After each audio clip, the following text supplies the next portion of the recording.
I'm recreating the Chongzhou spicy tofu Qiuyuan special recipe from Wuthering Waves.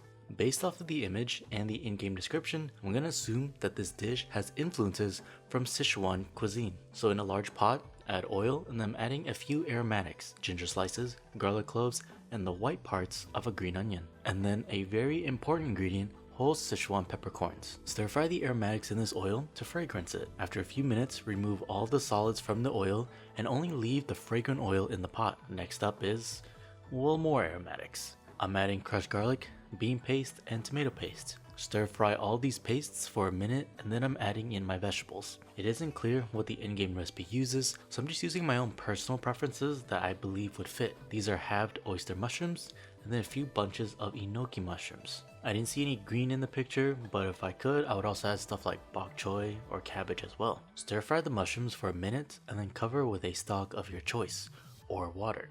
I'm using chicken stock here. Season with salt, sugar, and soy sauce. To make the soup more filling, I'm adding a variety of meatballs. Some of them are fish meatballs, some are regular meatballs, some are fried tofu. And for the final seasonings, I'm adding Sichuan peppercorn powder, then chili crisp, mainly for the color, and then some chili oil. Stir all of that together, let the soup simmer for 10 to 15 minutes.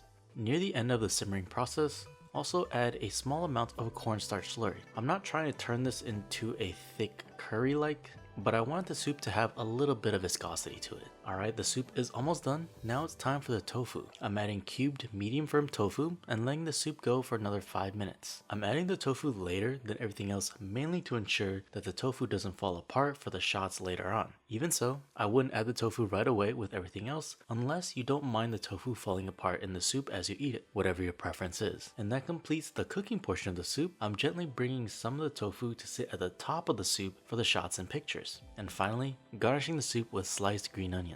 And that completes Qiuyuan's special recipe. Just like how he described, simple and basic, yet fragrant, spicy, and mouthwatering, and pairs perfectly with a bowl of rice.